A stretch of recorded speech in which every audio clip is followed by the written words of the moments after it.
You guys, do not kill me. Do not kill me. This video is long overdue. Long overdue. Oh my gosh, my bad.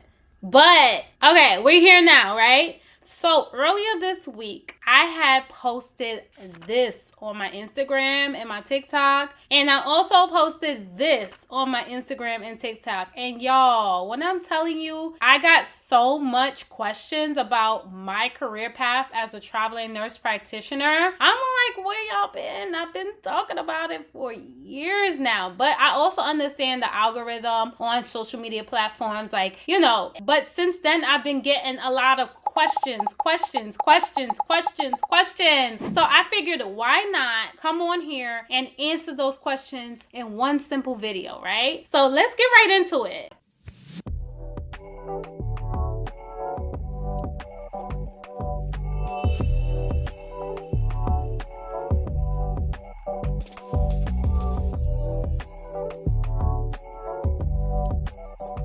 So welcome to my channel. My name is Ebony Time. I am a board certified family medicine nurse practitioner. I am a travel NP and a 1099 career coach. So here we talk all things freedom, flexibility, financial independence. I throw a little bit of my travel in there, but I showcase my life as a nurse practitioner. All right, so let's jump right in, right? Let's start with the basics, because I know some of y'all probably heard the term Locum Tenens and you're like, what is that? I knew for me, when I graduated NP school, there were a few agencies that came to my school prior to graduating, and they were talking about being a locum tenens and freedom and flexibility, and you can make more money. And I was like, count me in.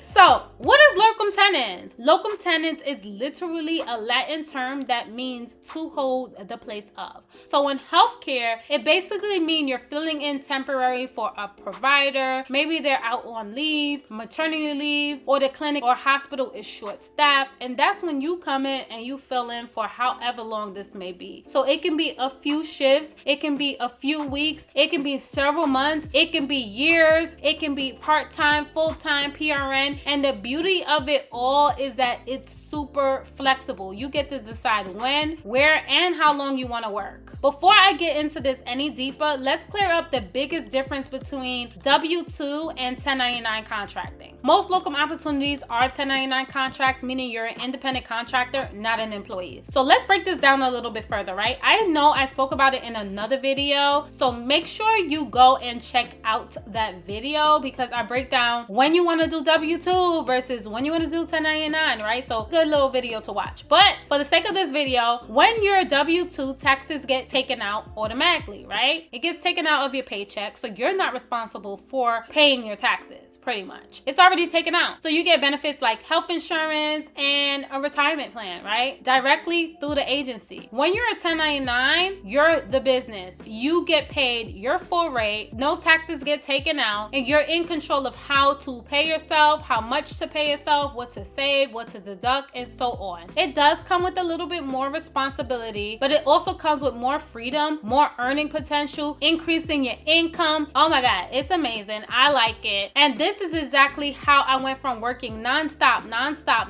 to creating a work optional lifestyle, working 6 to 9 months out of the year and still earning over 6 figures a year. Locum work is a game changer. So you get higher hourly rate, you get full control over your schedule, housing and travel is often included, you can explore different cities, you could work close to home, and most importantly, you're in control. So there's no more waiting on PTO, there's no hospital politics, no being stuck in a place that doesn't really serve you. It's just a beautiful feeling, especially if you know how to operate as one. You guys, I made a little mistake, right? I realized just now that I'm recording this video in a FNP shirt. Let's talk about the different specialties, because people always ask me, does my specialty even have locum work? So if you are an NP, you'll find most opportunities in urgent care, primary care, family medicine, internal medicine, pediatrics, psychiatry, and emergency med. And locum tenens is not only subjected to nurse practitioners. I just want to clear that up, okay? You can be a locum tenens CRN RNA, a locum tenens PA, a locum tenens NP, a locum tenens doctor, a locum tenens midwife, a locum tenens dentist. Really, our terms are traveling. So we say travel NP, travel PA, travel MD. You get the picture. Now let's talk about how much experience you should have. Ideally, you want to have at least 6 months to 1 year in your specialty before diving into locums, okay? But I'm gonna be real with y'all. Because this is my most requested question. How much experience did you have before you got started, Ebony? I started with at least 4 months of experience. That is it. So I started in 2019. I only have 4 months of experience. I literally worked from June to October, quit the job, and then started traveling. So most of my experience has been as a contractor, okay? Just know that most sites won't give you long orientation, right? You're expected to walk in and just get to work, okay? Practice safe, practice confidently, ask questions on what you don't know, okay? That's one of my tips I would give to you, especially if you don't have a lot of experience in locum work. Letting them know that you don't have a lot of experience in locum work. They will know that based on your resume, to be honest with you. But being able to be open to new things, asking questions, and showing up as the best provider that you can be for your patients is top notch. And to be honest with you, it's gonna always keep them requesting you as well. So documents you need to get started. Okay, this part right here, this is where a lot of people slow themselves down because you wanna stay ready. You want to move fast, okay? So this is gonna give and take depending on your specialty, but for the most part, this is across the board. You wanna make sure you have an updated CV. You wanna have active licenses, at least 3 to 5 licenses, I would say. But you can start with the state license you have now if there are locum opportunities in your state. DEA license if you are prescribing any type of narcotics, BLS, ACLS, PALS if that applies to your particular specialty. Malpractice insurance is covered by the agency. You wanna have 2 to 3 professional references within the last year. So make sure you hit up your references and be like, girl, like, can you write a reference for me? We worked together. Wasn't I a good provider?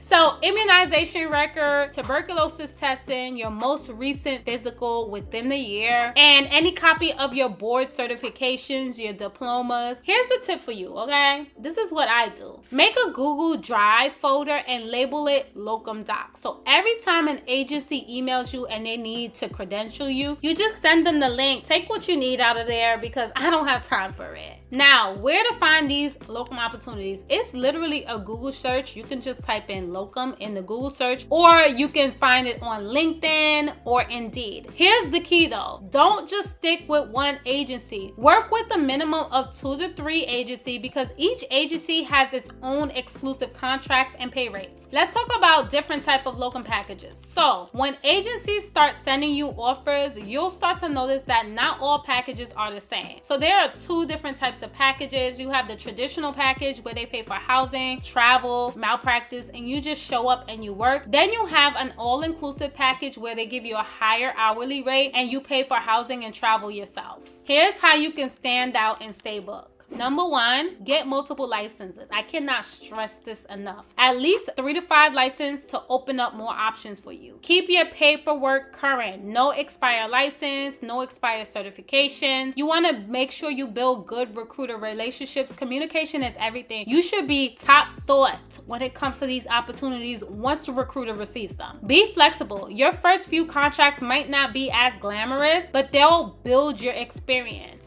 and deliver excellence. Your goal is to show up, do great at work, and you're always gonna get called back. Let's run through a few facts because I see this all the time, okay? Is Locum Tenens legit? Yes, it's been around from way before I was born, okay? But only go through reputable agencies. How long does credentialing take? It depends. It can be 4 weeks, it could be 12 weeks, it could be 1 day. The goal is for you to make sure you have everything you need in that Google Drive folder to send over for credentialing. What if I'm nervous to travel alone? Start with local contracts, right? Or contracts where your family is located. Maybe instead of staying in a hotel or Airbnb, stay with a family member, okay? While you're on that contract, so you can get a feel of how things flow as a contractor. Locum Tenens literally changed my life, guys. I went from feeling overworked and underpaid to building a work optional lifestyle, working 6 to 9 months out of the year, traveling the world, and earning 6 figures on my own term. And I I know you can do the same. Start small, get your documents ready, learn what it takes to be a contractor, then scale into something that gives you more freedom, more flexibility, and of course, more financial peace, because who wouldn't want that?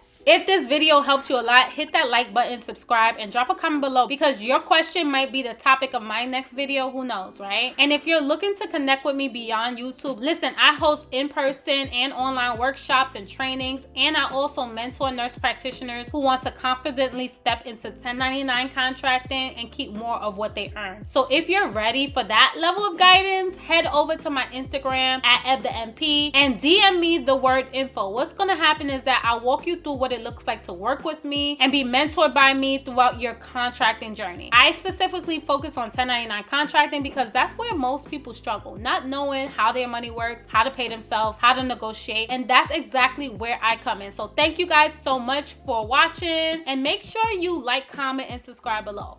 I'll see you in the next video.